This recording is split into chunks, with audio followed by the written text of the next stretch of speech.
sa likod kanina? Kayo na bahala kay Tore.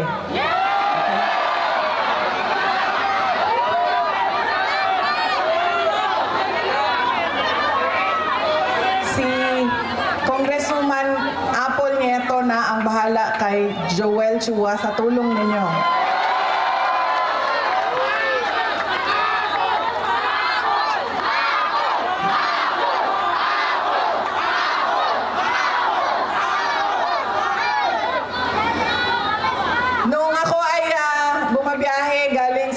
Papuntang Negros, nag-barge ako, tumawag sa akin si Pangulong Rodrigo Duterte. Sabi niya sa akin, diretsuhin mo na ang mga kababayan natin. Diretsuhan na og hangyo ang atuang mga kaigsuunan. Na diretso ang boto ninyo para sa 10 senador ng mga Duterte. Si Bongo Bato de la Rosa, Jimmy Bondo, Rodante Marcoleta, Philip Salvador, Attorney Vic Rodriguez, Attorney J.D. Hinlo, Attorney Raul Lambino, Pastor Apollo Kibuloy, at Richard Mata. Bakit kailangan diretso ang boto natin? Bakit kailangan tinatawag na block voting o straight vote ang gagawin natin? Dahil unang-una, kapag hinalo ng ibang kandidato o leader na sa iba ang kanyang pamumulitika, ay magkakagulo lang, mag-aaway lang lagi at magbabangayan lang lagi. Pangalawa, kapag mataas ang boto at malayo ang agwat ng mga boto, ay mahirap siya habulin sa dayaan sa makina. Kaya dapat malaki at marami. Katulad ng block voting ang kinakailangan. At pangatlo, kailangan nagkakaintindihan yung mga leader kung saan ba talaga papunta ang ating bayan. Dahil yung 10 senador ng Duterte, naiintindihan nila na kailangan natin ituloy ang nasimulan ni Pangulong Duterte sa tunay na pagbabago. Noong kami ay tumatakbo, noong taong 2022, ang plataforma namin ay continuity o pagpapatuloy at unity o pagkakaisa. Hindi natin nakikita yon ngayon. Wala tayong nakikitang pag-usad papunta sa kaunlaran ang ating bayan. Ang naririnig lang natin ay bagong Pilipinas, pero wala namang nagbago sa ating bayan. Kundi, lalo pa tayo nagugutom, ang daming mga pamilya nagutom. Tumataas ang kahirapan at sobrang dami ng ating mga kababayan ang nakikipagsapalaran sa ibang bansa kahit illegal ang paglabas nila sa ating bansa at illegal ang pagpasok nila sa ibang bansa para lang maghanap buhay sa kanilang pamilya dahil walang oportunidad ng trabaho at negosyo dito sa ating bayan. Para bang wala ng magandang kinabukasan dito sa ating bayan. Kaya wala tayong nakikita na bagong Pilipinas dahil nagkamali. Pasaylo ako ninyo ha, ako bitaw ang hinungdan ato, pero human naman kong pangayong pasaylo. Nagkamali tayo ng pili dahil yung ugali nga natin sa pagboboto ay hindi natin binago. Kaya kailangan natin baguhin ang ating pagboto. Idiretso na natin ang 10 senador. Tulad din ng dito sa syudad ng Maynila. kung sino yung mga kasama ng ating Mayor Isko Moreno Dumagoso, yun na rin ang piliin ninyo diretso.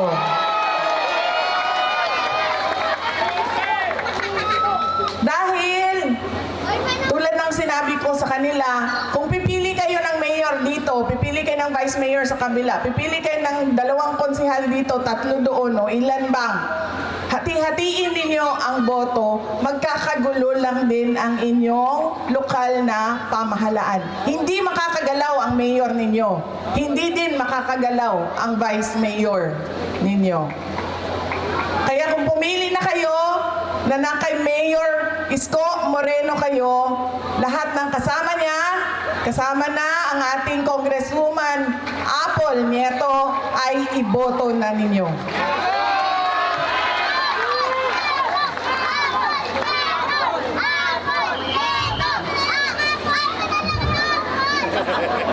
Hindi. Para kay Joel Chua ito, antay ka.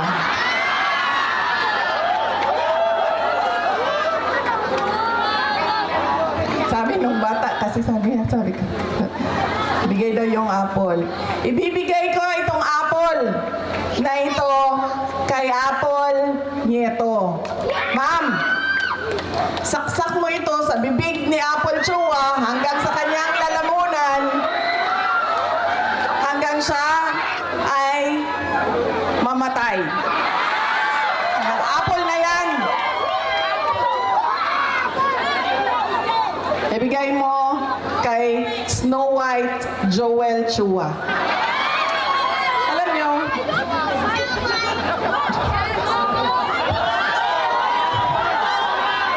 diba si Snow White kumain ng apple, tapos nabilaukan.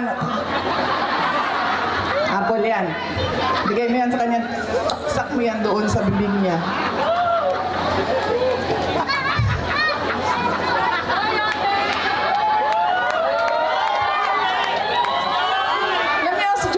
Ba? Siya ba may-ari ng Ing Bitin? Ha? Hindi.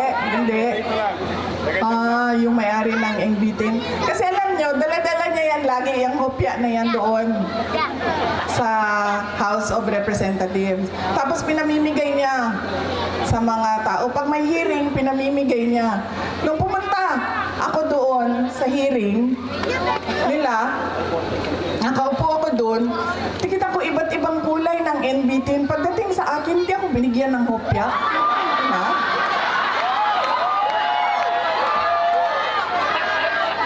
Para bang hindi ako nagugutom?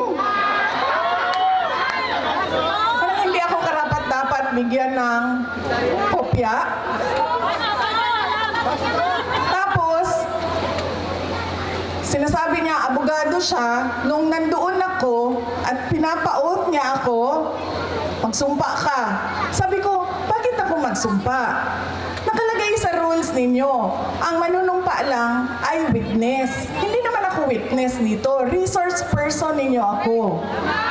So bakit ako manunumpa? Ibobo siya!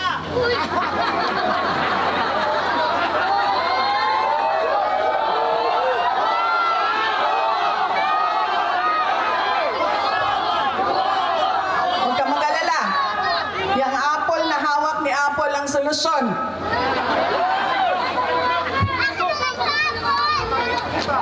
Tapos, sige na. Wag na yan si Inday Sara, hindi sumasagot. Hindi niya masagot. Ang bla bla bla, bla bla bla. Tapos sabi ko, okay, sige, walang problema. Pinatawag nila yung mga kasamahan ko sa aming opisina. Walang problema. Sabi ko, anong gusto ninyo? Sige, pupunta kami. Kaya naman namin sagutin yan lahat. Di sige. Pagdating doon, yung isang kasama namin, si Yusek Lopez, nagalit na ako. Dahil ako naman yung hinahabol ninyo. Ako yung gusto ninyong paalisin. Ako yung gusto ninyong sirain. Bakit nyo dinadamay yung mga kasama ko sa opisina? Sinabi niya, pasensya na. Sinabi niya sa kapatid ko, pasensya na, sabihin niyo sa kanya. Dahil lahat naman tayo dito, sundalo lang. Kayo, sundalo kayo. Kami, sundalo kami ni Martin Romualdez. Uy, hindi lang buwaya, sir. Tambalus-lus yun nga buwaya.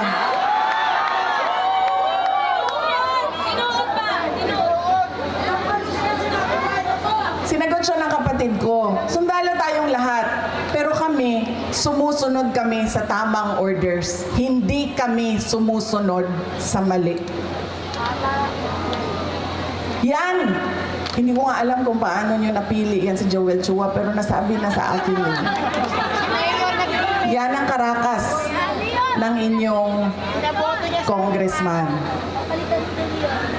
Ganyan ang pag-uugali ng inyong congressman. Hindi namimigay ng hopya. At sundalo daw siya. Hindi ko lang alam kung kaya niya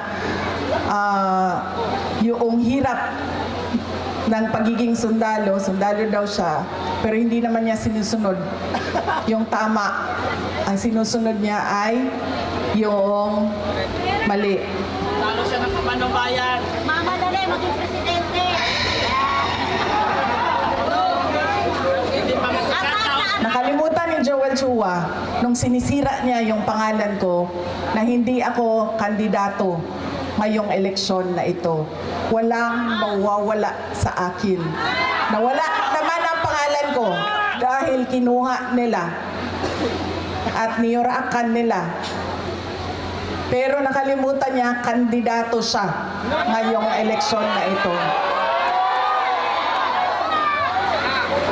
Kaya ano ang dapat nating gawin para kay Apple Nieto? O hindi lang iboto, ano pa ang dapat natin gawin? Ikampanya. Idala sa lahat ng mga presinto. At sabihan ang ating mga kasama, bigyan nyo ng 0 yang putang inang Joel Chua.